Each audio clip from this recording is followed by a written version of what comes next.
नमस्कार दोस्तों। आइए इस क्लास में हम लोग हिंदी व्याकरण का एक महत्वपूर्ण चैप्टर हम लोग देखने वाले हैं जिसका नाम है भाषा विज्ञान। और भाषा विज्ञान से सभी प्रकार के परीक्षाओं में प्रश्न जो है यहाँ से पूछा जाता है। और आज के सेशन में हम देखेंगे भाषा विज्ञान से जितना भी विविध परीक्षाओं में प्रश्न पूछा गया है उस क्वेश्चंस को हम लोग देखने वाले हैं। और सारे क्वेश्चंस जो होंगे प्रीवियस क्वेश्चंस होंगे, जहां से आपको एक नया आइडिया भी लगेगा कि एग्ज़ाम में कैसा कैसा प्रश्न पूछा जाता है। तो आइए हम लोग देख लेते हैं। आज का हम लोग पहला प्रश्न हम लोग देखते हैं। पहला प्रश्न है कि कन्नड़ का संबंध किस भाषा परिवार से है। कन्नड़ का संबंध किस भाषा परिवार से है? तो ध्यान रखिएगा, कन्नड़ का संबंध जो है द्रविड़ भाषा परिवार से है। किससे है? द्रविड़ भाषा परिवार से है। अब आपसे अगर पूछ दे कि हिंदी जो भाषा है इसका संबंध जो है किससे है, तो याद रखिएगा भारोपीय भाषा परिवार से किसका संबंध है? हिंदी का संबंध है। यहाँ से एक चीज़ याद रखिएगा, आर्य भाषा परिवार से याद क्या रखेंगे कि ये जो है आपका जो है वैदिक संस्कृत जो है किससे निकला है। अगर एग्जामिनर पूछता है कि वैदिक संस्कृत जो है ये किससे निकला है, तो आर्य भाषा परिवार से ये निकला हुआ है। चलिए अगला क्वेश्चन हम लोग देखते हैं। क्वेश्चन नंबर हम लोग 2 नंबर देख लेते हैं। कह रहा है दूसरा कि कौन सी प्राचीन भाषा नहीं है। कौन सी प्राचीन भाषा नहीं है? तो ध्यान रखिएगा, यहाँ पर आप देख रहे हैं पंजाबी जो है ये प्राचीन भाषा नहीं है, जबकि ये संस्कृत प्राकृत अपभ्रंश जो है ये तीनों जो है ये आप देख रहे हैं, ये तीनों याद रखना है कौन सी भाषा है जी? प्राचीन भाषा है। कौन सी भाषा है? प्राचीन भाषा है। और एक चीज़ आपको क्या याद रखना है, अगर पूछा जाए कि पंजाबी की लिपि क्या होती है तो याद रखिएगा गुरुमुखी। पंजाबी भाषा की लिपि क्या होती है? तो गुरुमुखी। इस चीज़ को ध्यान रखेंगे। चलिए अगला क्वेश्चन देखते हैं। क्वेश्चन नंबर हम लोग 3 नंबर देख लेते हैं। तीसरा कह रहा है कि मध्यकालीन भारतीय आर्य भाषा का काल यानी कि समय। मध्यकालीन भारतीय आर्य भाषा का आपको समय बताना है। तो मध्यकालीन पूछा है तो याद रखिएगा 500 ईस्वी पूर्व से 1000 ईस्वी पूर्व तक क्या होता है? इसका समय होता है। आइए अगला क्वेश्चन देखते हैं। क्वेश्चन नंबर हम लोग 4 देख लेते हैं। चौथा कह रहा है कि भारत के संविधान के किस अनुच्छेद के अंतर्गत हिंदी को शासकीय भाषा घोषित किया गया है। भारत के संविधान के किस अनुच्छेद के अंतर्गत हिंदी को शासकीय भाषा घोषित किया गया है? इसमें क्या पूछ रहा है? अनुच्छेद पूछ रहा है। तो ध्यान दीजिएगा, इसका राइट आंसर हो जाएगा ऑप्शन नंबर बी 343 में ये जो हिंदी है उसको शासकीय भाषा जो है घोषित किया गया है। अब यहाँ से थोड़ा सा ध्यान दीजिएगा, अगर आपसे पूछा जाए कि भारत की राजभाषा कौन सी है, पूछा जाए कि भारत की राजभाषा कौन सी है, तो क्या हो जाएगा? हिंदी हो जाएगा। क्या हो जाएगा? हिंदी हो जाएगा। और एक चीज़ यहाँ से ध्यान रखेंगे, जो ये हिंदी है पूछता है कि हिंदी दिवस कब मनाया जाता है, तो याद रखेंगे 14 सितंबर को क्या मनाया जाता है? हिंदी दिवस मनाया जाता है। तो इतना चीज़ को आपको ध्यान रखना है। आइए हम लोग अगला क्वेश्चन देखते हैं। क्वेश्चन नंबर 5 देखिएगा, कह रहा है कि भारतीय संविधान में हिंदी भाषा को मान्यता कब प्रदान की गई। भारतीय संविधान में हिंदी भाषा को मान्यता कब प्रदान की गई? तो ध्यान रखिएगा, जब मान्यता की बात करता है तो 14 सितंबर 1949 को जो हिंदी है उसको संविधान में मान्यता प्रदान की गई। अब यहाँ से आपको एक चीज़ और ध्यान रखना है, कहता है कि हिंदी भाषा का विकास हिंदी भाषा का विकास किस अनुच्छेद में किया गया है?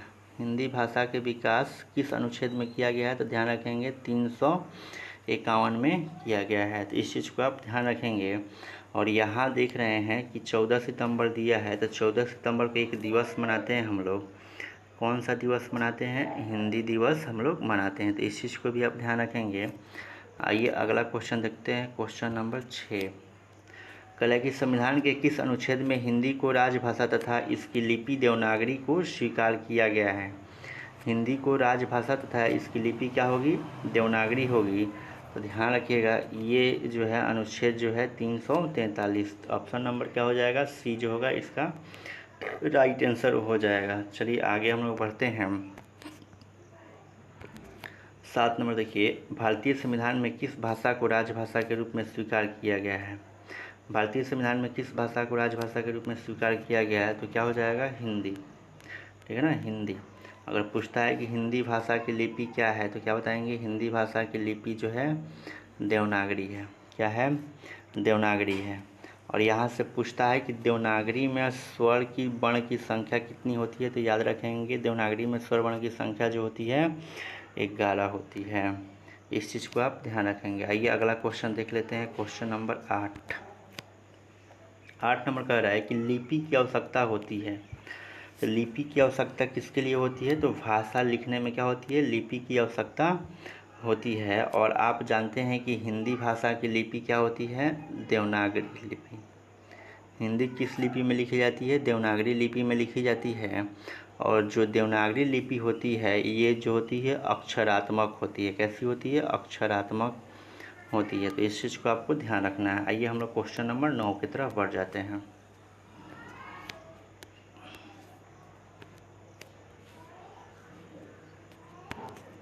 नौ नंबर क्वेश्चन कह रहा है कि देवनागरी लिपि का सर्वप्रथम प्रयोग कहाँ हुआ था। देवनागरी लिपि का सर्वप्रथम प्रयोग कहाँ हुआ था। ध्यान रखिएगा, जब प्रयोग कहाँ हुआ था तो यहाँ पे याद रखेंगे गुजरात में प्रयोग हुआ था। सबसे पहले कहाँ प्रयोग हुआ था जी, गुजरात में प्रयोग हुआ था।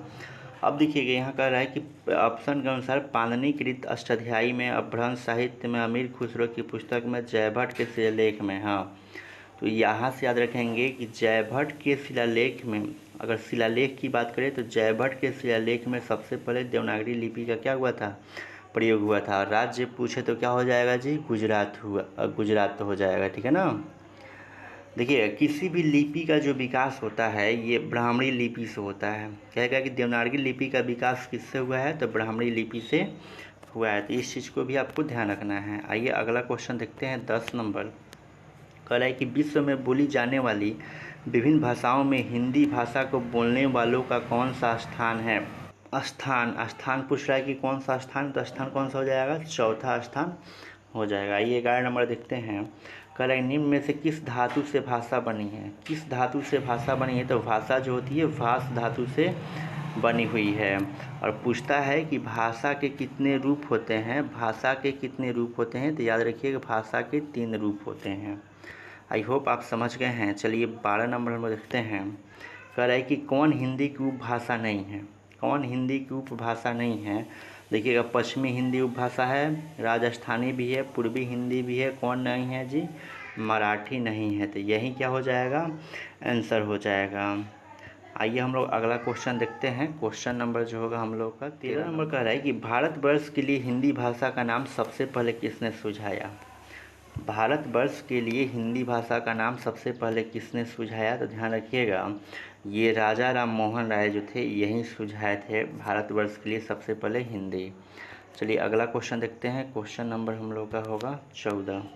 बोली का क्षेत्र जब थोड़ा विकसित हो जाता है और उसमें साहित्य की रचना होने पर वह क्या बन जाती है।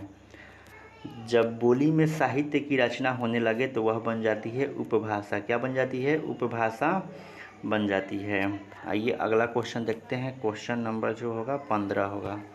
15 नंबर कह रहा है कि हिंदी भाषा को कौन सी लिपि में लिखा जाता है। तो हिंदी भाषा को देवनागरी लिपि में लिखा जाता है, सब कोई जानता है। अब बताइए कि जो ये पंजाबी भाषा है, पंजाबी भाषा को किस लिपि में लिखा जाता है, तो ध्यान रखिएगा ये जो है गुरुमुखी लिपि में लिखा जाता है। इतना ध्यान रखिएगा। इसके अंतर्गत जो है देवनागरी लिपि में लिखा जाता है। मराठी जो भाषा है किस लिपि में लिखा जाता है, देवनागरी लिपि में ही लिखा जाता है। आइए अगला क्वेश्चन देखते हैं। क्वेश्चन नंबर 16 नंबर कह रहा है कि आस्ट्रिक परिवार की प्रमुख भाषा है। आस्ट्रिक परिवार की प्रमुख भाषा है, तो ध्यान रखिएगा मुंडा जो है आस्ट्रिक परिवार की क्या है, भाषा है। आइए अगला क्वेश्चन नंबर देखते हैं। क्वेश्चन नंबर 17 कह रहा है कि दिए गए विकल्पों में से द्रविड़ परिवार की भाषा कौन सी है। तो अभी आपको हम बताए थे कि द्रविड़ परिवार की भाषा जो है कौन सी है, कन्नड़ है। 17 का राइट आंसर क्या हो जाएगा, ए हो जाएगा। चलिए 18 नंबर देखते हैं हम लोग।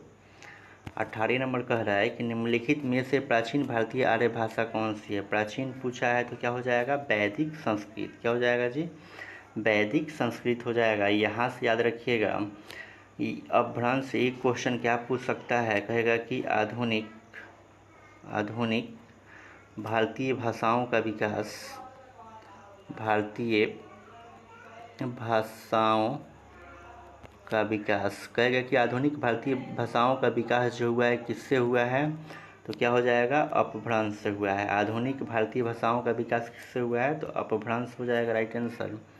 चलिए आगे बढ़ते हैं हम लोग। 19 नंबर देखते हैं। कह रहा है कि भारतीय संघ की राजकीय भाषा क्या है। भारतीय संघ की राजकीय भाषा क्या है, तो ध्यान रखिएगा यहाँ पर पूछा हुआ है आपसे राजकीय भाषा पूछा है, राजभाषा नहीं पूछा है। तो ध्यान दीजिए, ये जो हो जाएगा हिंदी हो जाएगा, देवनागरी लिपि में क्या हो जाएगा, हिंदी हो जाएगा। अब चलिए आगे हम लोग बढ़ते हैं। 20 नंबर पर कह रहा है कि प्रतिवर्ष कौन सा दिन हिंदी दिवस के रूप में मनाया जाता है। तो याद रखिएगा 14 सितंबर को हम लोग क्या मनाते हैं, हिंदी दिवस के रूप में मनाते हैं। हिंदी को संविधान में कब मान्यता प्रदान की गई थी, तो याद रखिएगा 14 सितंबर 1949 को, 14 सितंबर 1949 को। कहेगा कि विश्व हिंदी दिवस कब मनाया जाता है, तो याद रखिएगा 10 जनवरी को। आइए अगला क्वेश्चन देखते हैं हम लोग। क्वेश्चन 21 नंबर का है, किस भाषा की लिपि ब्राह्मणी के दक्षिणी रूप में विकसित हुई। किस भाषा की लिपि ब्राह्मणी के दक्षिण रूप में विकसित हुई, तो ध्यान रखिएगा कन्नड़। क्या हो जाएगा, राइट आंसर क्या हो जाएगा, कन्नड़ हो जाएगा। चलिए 22 नंबर हम लोग देखते हैं। 22 कह रहा है कि हिंदी भाषा किस लिपि में लिखी जाती है। बार बार रिपीट कर रहा है, तो हिंदी भाषा जो है किस लिपि में लिखी जाती है, देवनागरी में। याद रखेंगे, ऑप्शन में नहीं दिया है तो राइट आंसर क्या हो जाएगा, ऑप्शन नंबर डी हो जाएगा। चलिए अगला क्वेश्चन देखिएगा, 23 नंबर देख लीजिए। 23 कह रहा है कि विभाषा में डैश मिल सकती है। विभाषा में डैश मिल सकती है, तो ध्यान से देखेंगे तो ये जो होगा साहित्यिक रचनाएं हो जाएगी। विभाषा में क्या मिलेगी, साहित्यिक रचनाएं मिल सकती है। अगला देखिएगा 24 नंबर कह रहा है कि सही विकल्प चुनना है। आंगिक भाषा डैश के अंतर्गत आती है, तो आंगिक भाषा जो होती है अशाब्दिक भाषा के अंतर्गत आती है, तो इस चीज़ को आपको ध्यान रखना है। आई होप आप जो है 24 प्रश्न अभी तक समझ गए हैं, और मुझे आशा ही नहीं पूरा विश्वास है कि आप बेहतरीन ढंग से समझ रहे होंगे। आइए हम देखते हैं अगला क्वेश्चन नंबर 25 कह रहा है कि भाषा के 3 रूप होते हैं। तो भाषा के 3 रूप कौन कौन हो जाएंगे, तो ये हो जाएगा मौखिक भाषा, लिखित भाषा और सांकेतिक भाषा। तो ऑप्शन नंबर क्या हो जाएगा, सी राइट आंसर हो जाएगा। चलिए आगे बढ़ जाते हैं। 26 नंबर कह रहा है कि विभाषा एक प्रांत या डैश में प्रचलित होती है। तो प्रांत या उप प्रांत में क्या होती है, प्रचलित होती है। चलिए अगला क्वेश्चन देखते हैं। 27 कह रहा है कि हिंदी को विकास प्रदान करने वाली भाषा कौन सी है। हिंदी को विकास प्रदान करने वाली भाषा कौन सी है, तो ध्यान दीजिएगा ये जो है अपभ्रंश है। क्या है जी, अपभ्रंश है। आइए क्वेश्चन नंबर देखते हैं हम लोग। 28 नंबर देख लेते हैं। कह रहा है कि सही विकल्प को चुनें। डैश भाषा अस्थायी होती है। डैश भाषा जो होती है अस्थायी होती है, तो कौन सी भाषा, मौखिक भाषा जो होती है अस्थायी होती है। और भाषा के कितने रूप होते हैं, 3 रूप होते हैं, तो इस चीज़ को याद रखना है। हिंदी भाषा की लिपि क्या होती है, देवनागरी होती है। क्या होती है, देवनागरी। हिंदी दिवस कब मनाया जाता है, तो याद रखेंगे 14 सितंबर को हिंदी दिवस मनाया जाता है। आपसे पूछता है कि विश्व हिंदी दिवस कब मनाया जाता है, तो याद रखेंगे 10 जनवरी को विश्व हिंदी दिवस मनाया जाता है। चलिए 29 नंबर देखिए। कह रहा है कि इस देश में हिंदी भाषा का प्रयोग लिखने एवं बोलने में किया जाता है। यहाँ किस रहेगा, ठीक है ना, किस देश में हिंदी भाषा का प्रयोग लिखने एवं बोलने में किया जाता है, तो ध्यान रखिएगा यहाँ पर मॉरिशस में। कहाँ पे जी, मॉरिशस में किया जाता है। चलिए अगला क्वेश्चन देखते हैं हम लोग। क्वेश्चन नंबर जो होगा 30 नंबर देखिए। जनगणना 2001 के हिसाब से भारत में निम्नलिखित भाषाओं में से सबसे अधिक कौन सी भाषा बोली जाती है। किसके अनुसार से बताना है, जनगणना 2001 के अनुसार आपको बताना है, तो ध्यान रखिएगा राइट आंसर होगा ऑप्शन नंबर सी, बंगाली। क्या हो जाएगा, बंगाली हो जाएगा। यहाँ से ध्यान रखिएगा, कहेगा कि जो देवनागरी लिपि है, देवनागरी लिपि का सर्वप्रथम प्रयोग, देवनागरी लिपि का सर्वप्रथम प्रयोग कहाँ हुआ है? तो क्या कहेंगे जी, कहाँ हुआ है? तो ये गुजरात में हुआ है। याद रखेंगे, प्रश्न पूछा जाता है। चलिए अगला क्वेश्चन देखते हैं हम लोग। क्वेश्चन नंबर 31 नंबर कह रहा है कि हिंदी भारत की कौन सी भाषा है? हिंदी भारत की कौन सी भाषा है? तो ये जो है राज्य भाषा है। कौन सी भाषा है? राज्य भाषा है। आइए अगला क्वेश्चन देखते हैं। क्वेश्चन नंबर 32 नंबर कह रहा है कि विभाषा का क्षेत्र बोली की अपेक्षा डैश होता है। विभाषा का क्षेत्र बोली की अपेक्षा क्या होता है? डैश होता है। क्या होता है? तो ये जो होता है, विभाषा जो होती है विस्तृत होती है बोली की अपेक्षा। तो याद रखेंगे। चलिए अगला क्वेश्चन देखते हैं। 33 नंबर कह रहे कि भारत की राजभाषा है, तो भारत की राजभाषा कौन सी हो जाएगी? हिंदी हो जाएगी। और हिंदी दिवस कब मनाते हैं? 14 सितंबर को। अगर पूछता है कि विश्व हिंदी दिवस कब मनाते हैं, तो याद रखिएगा 10 जनवरी को मनाते हैं। चलिए अगला क्वेश्चन देखते हैं। क्वेश्चन नंबर जो होगा हम लोग का 34 कह रहा है कि एकाक्षरी भाषा परिवार से तात्पर्य है। एकाक्षरी भाषा किस परिवार के अंतर्गत आती है? तो ये चीनी भाषा परिवार के अंतर्गत आती है। इस चीज़ को याद रखना है। आगे चलिए। कह रहा है कि 35 हिंदी किस परिवार की भाषा है? बताया था कि हिंदी भारोपीय परिवार की क्या है? भाषा है। ये अगला क्वेश्चन 36 नंबर देख लेते हैं। कह रहे कि आधुनिक भारतीय आर्य भाषाओं के उदय के पूर्व आर्य भाषा का कौन सा रूप विद्यमान था? क्या कह रहा है कि आर्य भाषा का कौन सा रूप जो था पहले विद्यमान था? आधुनिक भारतीय आर्य भाषा के उदय के पूर्व आर्य भाषा का कौन सा रूप विद्यमान था? तो याद रखिएगा अपभ्रंश हो जाएगा। क्या हो जाएगा? अपभ्रंश क्या था? विद्यमान था। चलिए अगला क्वेश्चन में देखते हैं। क्वेश्चन नंबर जो होगा 37 हो जाएगा। कह रहा है कि आधुनिक भारतीय भाषाओं का विकास किससे हुआ है? आधुनिक भारतीय भाषाओं का विकास जो हुआ है किससे हुआ है? तो ये जो हुआ है अपभ्रंश से हुआ है। किससे हुआ है जी? अपभ्रंश से हुआ है। आगे चलिए 38 नंबर देखते हैं। कह रहा है कि किस तिथि को हिंदी को राजभाषा बनाने का निर्णय लिया गया? हिंदी को राजभाषा बनाने का निर्णय कब लिया गया? तो 14 सितंबर 1949। ऑप्शन नंबर सी क्या होगा? राइट आंसर हो जाएगा। क्वेश्चन नंबर 39 संविधान के अनुच्छेद 351 में किस विषय का वर्णन है? अब बताया था 351 जो है इसमें जो है हिंदी भाषा के विकास के बारे में बताया गया है। हिंदी जो होगी संघ की राजभाषा होगी। कब बताया गया है? 14 सितंबर 1949 में हिंदी को मान्यता प्राप्त हुई है संविधान में। 40 नंबर देख लीजिए। संघ की राजभाषा हिंदी और लिपि देवनागरी होगी, यह संविधान के किस अनुच्छेद में वर्णित है? तो ये क्या हो जाएगा? 343 में। एक ही क्वेश्चन कई बार पूछा हुआ है, इसलिए यह जो है इम्पोर्टेंट प्रश्न बन सकता है।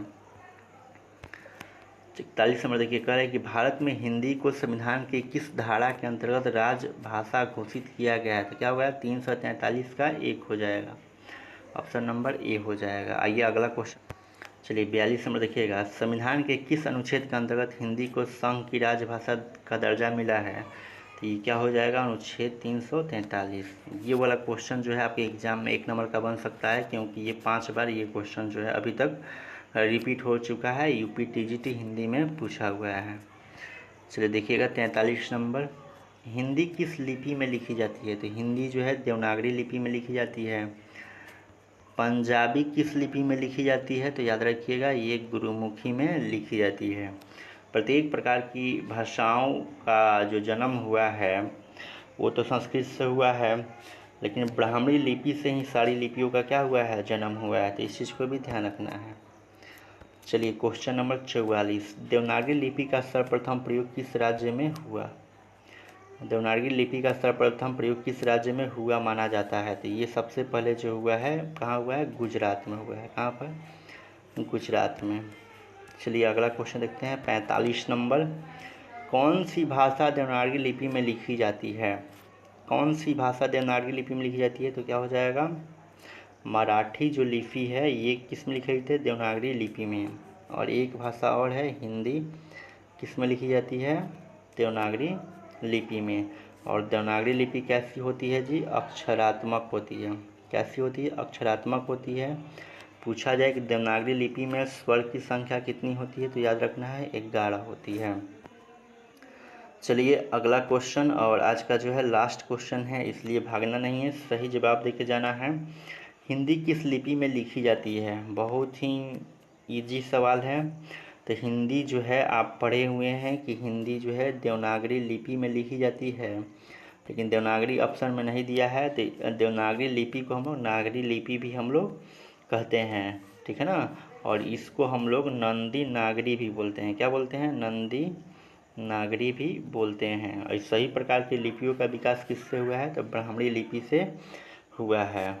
आई होप आप जो है अभी तक जो है 46 क्वेश्चन जो है बहुत ही बेहतरीन ढंग से समझ गए होंगे। और आज के सेशन में आप कमेंट करके ज़रूर बताएंगे कि आपका जो है कितना प्रश्न जो है सही हुआ है। और जो न्यू बच्चे हैं अभी तक इस चैनल को सब्सक्राइब नहीं किए हैं तो जल्द से जल्द सब्सक्राइब कर ले, ताकि आपको प्रत्येक वीडियो का नोटिफिकेशन मिलता रहे। चलिए मिलते हैं अगले वीडियो में, तब तक के लिए धन्यवाद।